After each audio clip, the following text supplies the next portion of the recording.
Most important thing was to understand and to clearly understand and believe that it was not intentional.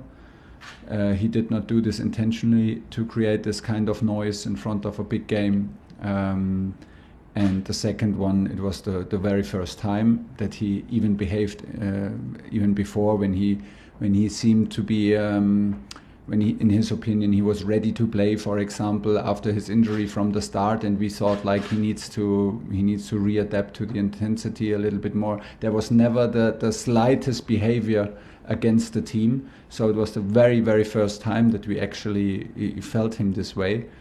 And these are very important points to understand that, to stay calm and to understand that it's not that big as maybe people want it to be, or you want it to be. It's not small. It's also not small, but it's small enough to stay calm, to accept an apology, and to move on forward. What kind of reception do you think he will get from the Chelsea fans? Well, you know, he's very aware of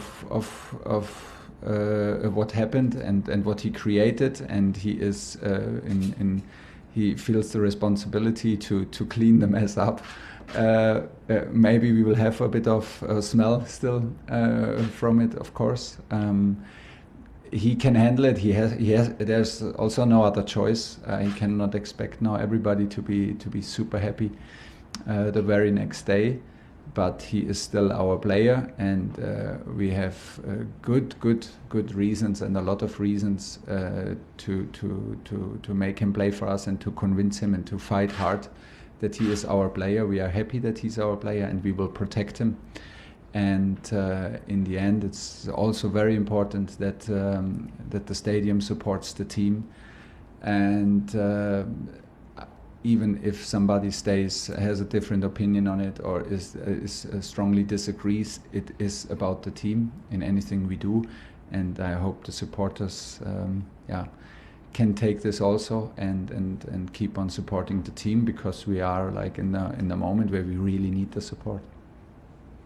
Did you get the sense, Thomas, from this meeting that Romelu is completely devoted to the team and that he doesn't want to? That does not make it better, and that does not make it that you can understand it more, because he is very committed. He is in his private life and in his professional life.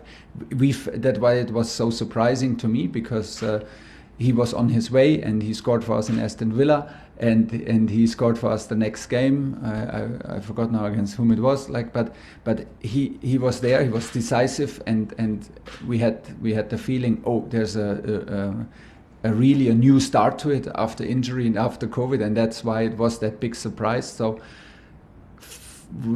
I never had before that interview, I never had the slightest doubt that he is not committed, because his actions on the pitch and off the pitch in private life all go into the same direction. He's an emotional guy. He does not hold back with his opinion. So also credit to that. And sometimes he carries his heart on his tongue. And it's like this, and we should not just blame him and just point on the negative side of it. We have to adapt now to the situation, and it created some noise that you normally absolutely don't want, and this is clearly understood. But there are zero doubts in his commitment and to the team and to the club. Last two, Paul. Looking further ahead, how do you get the best out of him in the system, and also off the pitch in terms of happiness? How do you just get the best out of your record signing? But I think the players get the best out of themselves, and we help them and we support them. And it's not with Romelu, it's not about finding positions. He's a striker, and that's it. Pretty easy. He's a number 9, and just put him on number 9, and we never did something else. It's about adaptation. It's adaptation to the league, adaptation to a different club, to a different team, to different teammates. And then comes injury, and then comes COVID. We're in a total normal place with him, in an absolute total normal place. And he is willing to learn. He's willing to adapt. He comes to the most intense league in the world, and it takes its time. And He was very strong in the beginning. He was now in the latest games, like I said, very decisive. And we have no doubts that he will be a big influence and a big impact. Nothing has changed. There was, of course, a situation that we had all now deal with, and maybe will deal for some time. But it's important to brush it off. We took our time. It was in a very, very bad moment in front of a big game, so we protected the game, and now we had enough time to clear the air and move on. Last one, Paul. Yeah, final one. It's the weekly Antonio Rudiger question, Thomas. His representatives are now talking to other clubs about a pre-contract agreement elsewhere, and obviously it's an ongoing situation. But how confident are you from the football side, and you can see what he's giving you week in, week out? How confident are you that he will continue as a Chelsea player beyond this summer? Well, I cannot predict the future. I don't know if his representatives talk to other clubs. If you know so or assume so, fair enough. Of course, it is possible now because it's January and he has not signed yet. But as I understand it, we are in communication with him. The club is in communication with him. I know, or I assume that he is very aware of what I demand from him and how I appreciate to work with him. The level on which he is playing is still super high and outstanding, and there are no doubts that the situation is a concern for that. Well, the point is very clear. My opinion is very clear. The club is trying the very best, and their communication's going on, so has not changed a lot. Alistair McGowan, bye-bye.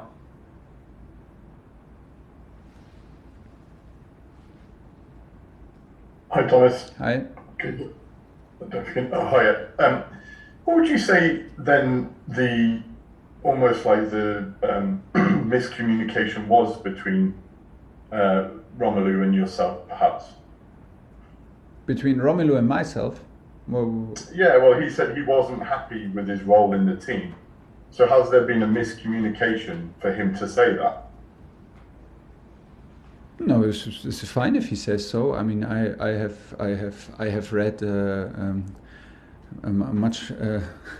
I have read more difficult quotes to cope with in my past years as a coach.